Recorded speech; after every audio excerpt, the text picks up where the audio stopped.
U.S., let's start out because you kind of came along right about the time Barnhill opened up, the way it is now, the way it became.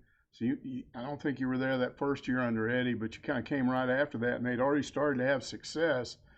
But talk about, first of all, being recruited by Eddie, and were you always coming to Arkansas? Did he have anything to do with why you decided to come to Arkansas?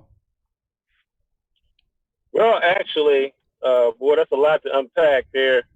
I was recruited by Pat Foster, Okay. who convinced Eddie Sutton that I could really play for the Razorbacks. Being in high school, seeing the success that they were having with the triplets and going to a national tournament and doing well, every kid in the state, I know I did, wanted to play with the triplets and play for Coach Sutton and the Razorbacks.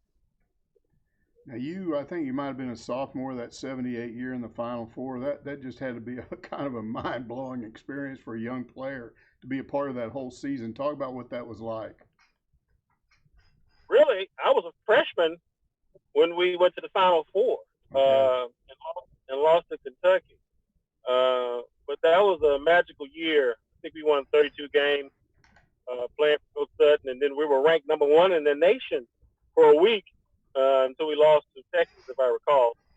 But just being on that team with those great players and watching the magic, it was, you're happy sitting on the bench just watching it. You didn't complain, but I got a chance to play as a sixth man on that team, so that was very exciting.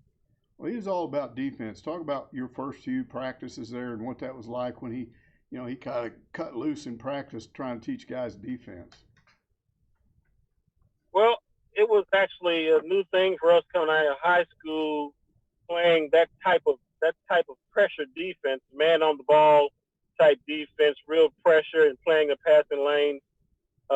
Defense was our key to successful winning program, and he was really disciplined on that aspect of the game. Now he also had kind of a thing on offense where he didn't want guys taking jump shots early in a possession. He liked layups. He loved layups. But there were some guys from time to time that Marvin and a few others, and I think you were one of those, that he would let you shoot without jumping you, without benching you, even if you missed. Did you have kind of a relationship with him where you kind of knew, okay, I'm not going to come out of the game just because I missed a jump shot? Well, I was talking to Marvin Deff about that this morning. When you first got there, he really threw a really thick book, a playbook at you to learn all these plays. I mean, it was a passing game, and he wanted you to pass, and if we can get it in low first before we take a jump shot. But if you had an open shot, you could take it. The passing game was a really exciting game that we had to learn, and it was textbook offense. But he didn't mind you shooting the ball if you prove you can hit the shot. I remember a game I was playing when he first put me in the game against Texas. He told me to don't shoot the ball, get the ball to Sydney and run. And Marvin, and as soon as I took a jump shot from the corner, he said, "Don't shoot." But when it went in, he said, "Good shot." So I never had a problem having that shooting the basketball. I was talking to Joe about this, and he said when you go down to places like Texas, a lot of those schools have big athletes. They'd be pretty impressive when you're watching them warm up and stuff. But he said there was always a time when you looked over and you saw the coach we had and the coach they had, and you went, we got this made. Did you have that feeling about Coach Sutton that no matter what the talent level was, like at Houston and some of those places, you had the best coach? One thing about it, and he's exactly right. But one thing about Eddie Sutton coach team, we were well prepared. You talk about going to the chalkboard and knowing your opponent's field goal percentage, which way did he go left, did he go right? We were well prepared to play any team. And yes, he was right. We had a great coach that really instilled in us a bravado of winning. We knew we went to a place to play that we were going to win the game. You came along, as I mentioned, at that time when Barnhill was starting to take off after it was renovated. I mean, Eddie was the first there'd been Razorback basketball all the way back to the 30s. It was good basketball. He's the first guy to put butts in the seats. I mean, he filled that place up. And when he did, it became a special place. It's still hard for me to wrap my head around the fact that he won 94% of his games in Barnhill. That meant it was almost impossible to beat Arkansas if you came in there. What was it like from your standpoint to go through a game in Barnhill where it was just that kind of atmosphere and where it was so hard for the opponent? Man, it was so loud in that place, you couldn't even hear your teammate next to you talk. You had to know the place, but that was a buzzsaw to come in and play a game in that arena. It was so loud, and the fans were really crazy, and boy, it was a great atmosphere to play. But Coach Sutton started all that with the foundation. He's the coach that started. He's the foundation of a winning program and the expectation of Razorback fans to expect us to win.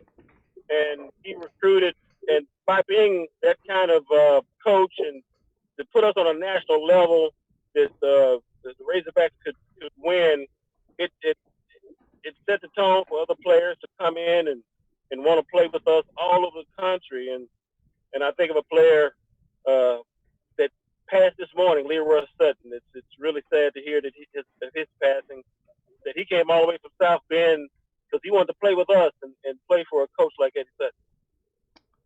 He was also pretty crafty about other things. I mean, he was the guy that's really responsible for Jim Robkin. He took Jim down, showed him kind of what he wanted at another school, and then Jim came back and made it even better. And that whole Robkin thing was something I've never seen since. I don't think I've ever seen anything like the impact he had on games when he just wouldn't let people sit down during timeouts. These days they have disc jockeys and all this noise going on, but he just ran around driving people, getting them to stand up, and the whole place went nuts. And the noise level never stopped during a timeout.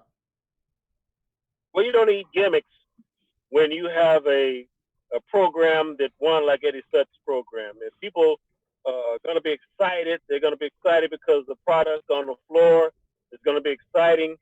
And you don't have to do a lot to get people in that kind of mood, in that attitude of a winning. And everybody wants to, like a Robkin, everybody wants to be a part of that. Any kind of way they can to be around a winning program. Okay, now you go through forward a year from that Final Four, and now those guys are gone, and it's kind of you and some other guys, and you go into that first round, I think, in Austin, and it looked like you were beat. But I want you to just talk a little bit about what went on toward the end of that game, maybe what Coach Sutton said, and what was said before that possession, and then what was said afterward. Well, you talk about Eddie Sutton coach team with Darrell Walker, Tony Brown, Scott Hastings, and those guys. We never thought that we were going to lose that game, even from the beginning of the game. Louisville came in their number one ranked team in the country, and we led the whole game. We just made some silly plays and mistakes that put us in that position. But Coach Sutton, being the coach that he is, he brought us over to the sideline and said, "We're going to win this game." And then he looked at me. And so the story goes that he ran a play. He told me if I could get it across half court and get it to, if I didn't have a shot, get it to Scott or Tony, one of those guys, or Mike Young. And it turned out that Benny Crum had different plans. He had a full court press on, so it stopped me from getting across half court. And thank God that he was with me to shoot that long shot to win a game for Arkansas. What did he say afterward when you guys got in the dressing room? What did he say to you? Oh, he was tickled pink, and he was just saying great shot. And the atmosphere in that dressing room was the Texas coach, Abe Lemons, came in the dressing room and called the Hogs with a hog hat on. So it was a crazy day, and everybody was just happy and glad to be a part of that win. That was the highest of the highs. The lowest of the lows had to be in Indiana State, where you get tripped, and instead they call you for walking. I mean, today that's not a travel. You never got back up, but they called you for traveling when you were tripped, and then that was end up being the key play of the game. I'm sure you felt awful about that afterward. What did Coach Sutton say to you? Because he had to believe, like everybody else, that was a referee thing. Yeah, that wasn't a trip today. It wasn't a trip yesterday. Back then, it was just one of those deals where the guy made a bad call. Coach Sutton said, "Hey, you didn't walk. It should have been a tripping call if anything, but yeah, we felt bad because we were wanting to play against Magic Johnson in the Final Four, and that's when we played against Larry Bird, and they got a chance to play against them, and they probably hoped we went instead of them because they got blown out by Magic and Michigan State. So it was one of those years that we thought we were going to get to another Final Four, and circumstances put us in a loss. I'm sure all of you guys that played for him were happy when he finally was admitted to the Naismith Hall of Fame. What kind of was your reaction when you heard that he finally got in? Oh man, we were so relieved. It was like we were carrying the weight as players, knowing that he should have been in that hall long time ago. And when that was announced, we were so glad that he knew before he left this earth that he had accomplished what he deserved. And I think he held on long enough to hear his name to know that he was going to go in that hall. And I think after that, he just wanted to rest. Okay, U.S., we really appreciate you. It's kind of hard to make this thing work between you and us and different things, but we got it done. And I appreciate you going through all the effort to do this.